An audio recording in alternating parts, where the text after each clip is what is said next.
আপনারা দেখছেন জবর খবর, বাংলার স্পন্দন।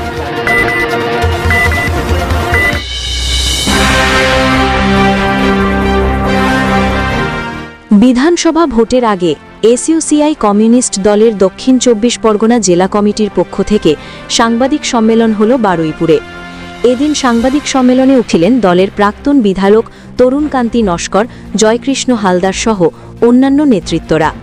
এছাড়াও ছিলেন দক্ষিণ ২৪ পরগনার বিভিন্ন কেন্দ্রের প্রার্থীরা। সাধারণ মানুষের অধিকারের লড়াইয়ে গণ আন্দোলন জারি রাখতে এসইউসিআই প্রার্থীদের জয়ী করার আহ্বান জানানো হয় এই বৈঠকে।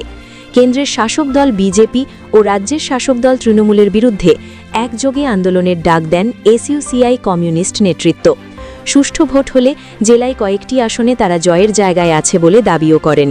প্রাক্তন বিধায়ক তরুণ নস্কর বলেন, সিপিএম সহ অন্য বাম দলের সঙ্গে বৃহত্তর বাম ঐক্য গড়ে তোলার চেষ্টা হলেও সিপিএমের অসহযোগিতায় তা হয়ে ওঠেনি।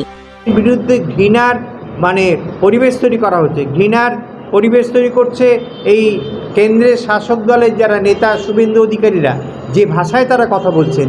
আমাদের রাজ্যে কিন্তু এই ভাষায় কোনোদিন রাজনৈতিক ভাষা এরকম ছিল না। আপনারা দেখেছেন যে পাশের রাজ্য আসাম, সেই আসামের মুখ্যমন্ত্রী বলছেন যে মিয়া ভাইদের, কথাগুলো শুনুন, মিয়া ভাইদের ভোটার লিস্টে যাতে নাম থাকে, নাম না থাকে তার ব্যবস্থা করার দায়িত্ব হচ্ছে আমার, এই হচ্ছে বলছেন। ফলে এই তো আজকের বিজেপির যে রাজনীতি, এটাই তো বিজেপির রাজনীতি, অর্থাৎ একটা হেড পলিটিক্স, ঘৃণার পরিবেশ তৈরি করা, তার ব্যবস্থা তারা করছে। ফলে নির্বাচন কমিশন কি করবে আমরা জানি না। নির্বাচন কমিশন আমরা এক্সপেক্ট করব, কিন্তু যেভাবে ফাংশন করছে আমরা কতটা প্রত্যাশা করতে পারবো সে ব্যাপারে কিন্তু যথেষ্ট সন্দেহ আছে।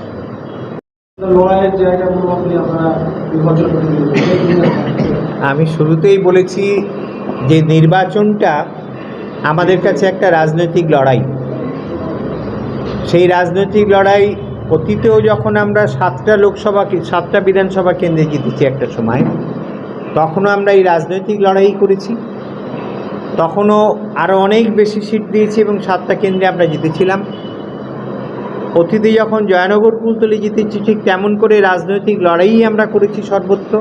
সেই রাজনৈতিক লড়াই করে আমরা জিতেছি এবং এখনও আমরা রাজনৈতিক লড়াই করব। নীতির ভিত্তিতে রাজনৈতিক লড়াই, তার মধ্য দিয়েই আমরা লড়াই করছি। শুধু লড়াইয়ের জন্য লড়াই নয়, আপনি যেভাবে বললেন, আমরা লড়াইটা করছি রাজনৈতিক লড়াই এবং বিপ্লবী আন্দোলনকে শক্তিশালী করার জন্য লড়াই। ফলে এভাবেই আমরা লড়ছি।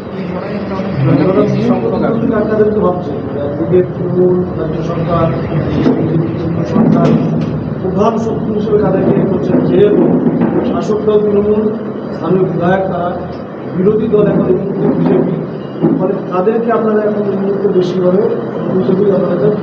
মানুষের কাছে দুটো দলই বিপজ্জনক। দুটো দলই কিন্তু সাধারণ মানুষের স্বার্থের বিরুদ্ধে। বিজেপির যে রাজনীতি, সেই রাজনীতি যেভাবে বিভেদ তৈরি করছে, বিজেপির রাজনীতি যেভাবে সাম্প্রদায়িকতার বিষ মানুষের মধ্যে ছড়িয়ে দিচ্ছে, এটা অনেক বেশি বিপজ্জনক। এই বিপজ্জনক এই কারণে যে এটা মানুষের মধ্যে ঐক্য এবং আমাদের দেশে যে ধর্মনিরপেক্ষতার যে কথা, অন্তত আমাদের দেশে স্বাধীনতা আন্দোলনের সময় যে ধর্মনিরপেক্ষতার কথা এসেছিল, সেই ধর্মনিরপেক্ষতাকে সম্পূর্ণ বিসর্জন দিয়ে তারা আজকের হিন্দু রাষ্ট্র গড়ে তোলার কথাই বলে বেড়াচ্ছে, এটাই কিন্তু তারা বলছে। এবং এই ধর্মীয় সুশ্রী দিয়ে তারা মানুষের যে নিত্যদিনের যে সমস্যা, জনজীবনের নিত্যদিনের সমস্যা, এই সমস্যাকে তারা কিন্তু ভুলিয়ে দেওয়ার চেষ্টা করছে। ফলে এটা অত্যন্ত বিপজ্জনক। এবং তৃণমূল, যারা এখানে পরিবর্তনের কথা বলে যে তৃণমূল এসেছিল, সেই তৃণমূল কিন্তু কোনো পরিবর্তন করতে পারেনি। মানুষের মৌলিক সমস্যার কোনো সমাধান কিন্তু তারা করতে পারেনি। এবং আমাদের এখানে যুবকদের যে যুবসাথী করেছে, তারপরে নানা রকম প্রকল্পে যে তারা করেছে, লক্ষ্মীর ভাণ্ডার করেছে, এইগুলোর মধ্য দিয়ে কিন্তু মানুষের মৌলিক সমস্যার কোথাও সমাধান হচ্ছে না। মানুষকে টাকা দিয়ে ভোট কেনার ব্যবস্থা তারা করছে। এবং এই যে নির্বাচনের সময় সরকারি অর্থ যেভাবে অ্যাকাউন্টে তারা দিয়ে দিচ্ছে এবং নানা প্রকল্প, এবং এই অর্থ কিন্তু যেটা সরকারি অর্থ যেটা দেওয়ার কথা সেটাও কিন্তু মানুষ পাচ্ছে না। তার একটা ভালো অংশ কিন্তু তৃণমূলের নেতাদের পকেটে যাচ্ছে এবং তারা সেটাকে দাবি করছে। ফলে এই যে রাজনীতি, এই রাজনীতির মধ্য দিয়ে তারা আজকে ভোটের রাজনীতি করছে। এবং যদি অর্থনৈতিক নীতি বলেন, কর দর মূল্যবৃদ্ধির কথা বলেন, সেখানে কিন্তু বিজেপির সঙ্গে তৃণমূলের কোনো পার্থক্য নেই। যদি দুর্নীতির কথা বলেন, সেখানে কিন্তু বিজেপির সঙ্গে তৃণমূলের কোনো পার্থক্য নেই।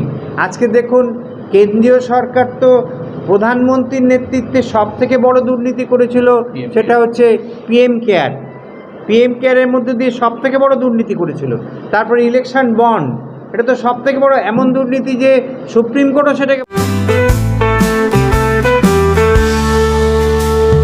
চোখের যত্ন নিন, চোখ আপনার অমূল্য সম্পদ, আপনার চোখকে রাখুন নিরাপদ।